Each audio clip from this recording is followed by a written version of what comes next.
যুক্তরাষ্ট্র যখন বিশ্বের চারিদিকে যুদ্ধ নিয়ে ব্যস্ত, ঠিক তখন চীন বিশ্বব্যাপী ব্যবসা বাণিজ্যের ডালা মেলে ধরেছে। গত 28 এপ্রিল চীন সরকার ঘোষণা দেয় যে যেসব আফ্রিকান দেশের সঙ্গে তাদের কূটনৈতিক সম্পর্ক রয়েছে সেসব দেশের পণ্যের ওপর সম্পূর্ণ শূন্য শুল্ক সুবিধা কার্যকর হবে। চীনের এই ঘোষণার বাস্তবায়ন শুরু হয় একদিন পর থেকেই। চীনের রাষ্ট্রীয় বার্তা সংস্থা সিংহুয়া জানায় যে কৃষি পণ্যের জন্য বিশেষ গ্রিন চ্যানেল চালু করা হয়েছে, যাতে দ্রুত কাস্টমস ক্লিয়ারেন্স নিশ্চিত করে। চীনের রাষ্ট্রীয় বার্তা সংস্থা সিনহুয়া জানায় যে কৃষি পণ্যের জন্য বিশেষ গ্রিন চ্যানেল চালু করা হয়েছে, যাতে দ্রুত কাস্টমস ক্লিয়ারেন্স নিশ্চিত করে আফ্রিকান রপ্তানিকারকদের জন্য চীনের বাজারে প্রবেশ সহজ করা যায়। এই ধারাবাহিকতায় 1 মে থেকে চীনের কাস্টমস কর্তৃপক্ষ নতুন নীতির আওতায় প্রথম আফ্রিকান শিপমেন্ট শুল্ক মুক্ত সুবিধাই ক্লিয়ার করে।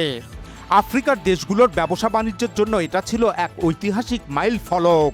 বার্তা সংস্থা সিনহুয়ার তথ্য অনুযায়ী এই চালানটি আসে পূর্ব আফ্রিকার দেশ ইথিওপিয়া থেকে, যেখানে তিল বীজ, কফি, চীনাবাদাম, শুকনো মরিচ সহ বিভিন্ন কৃষিপণ্য ও প্রাথমিক প্রক্রিয়াজাত খাদ্যপণ্য অন্তর্ভুক্ত ছিল।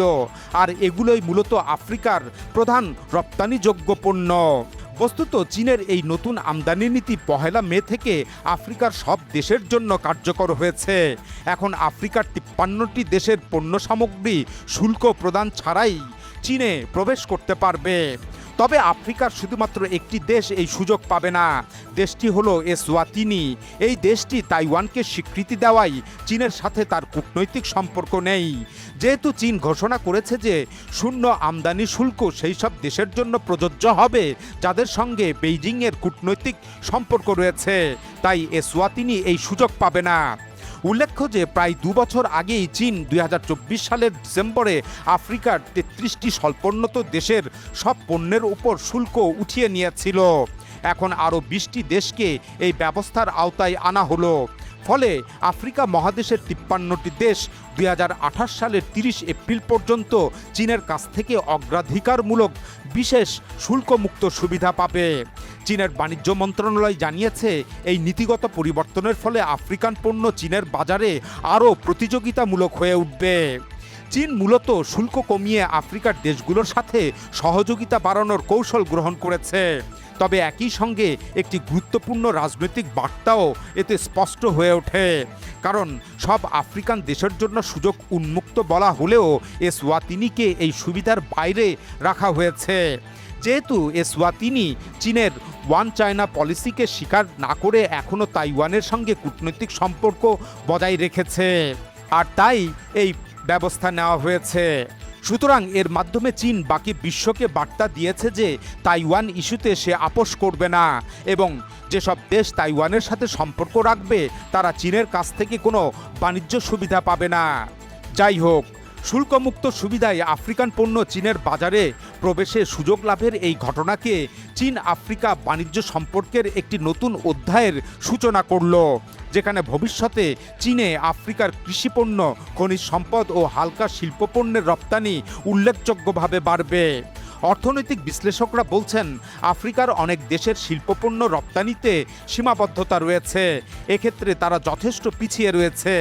তাই এই বাণিজ্য সুবিধায় তাদের কৃষিপণ্য ও কাঁচামালই রপ্তানিতে প্রধান ভূমিকা রাখবে। আর ওদিকে চীন এই সুযোগকে ব্যবহার করে আফ্রিকায় শিল্প স্থাপন, শ্রমনির্ভর উৎপাদন স্থানান্তর এবং একটি সমন্বিত চায়না আফ্রিকা প্রোডাকশন ইকোসিস্টেম গড়ে তুলতে পারবে। এর ফলে আফ্রিকায় উৎপাদিত শিল্প পণ্য আবার শুল্কমুক্তভাবেই চীনে প্রবেশ করবে। বৈশ্বিক বাণিজ্যের দৃষ্টিকোণ থেকে এই নীতি একটি বড় পরিবর্তনের সূচনা করেছে, কারণ এতে আফ্রিকা থেকে সরাসরি চীনে রপ্তানি বাড়বে। আফ্রিকায় দীর্ঘদিন থেকে ইউরোপ ও যুক্তরাষ্ট্রের যে বাজার রয়েছে তার প্রভাব কমবে, অর্থাৎ দক্ষিণ দক্ষিণ বাণিজ্য জোরদার হবে।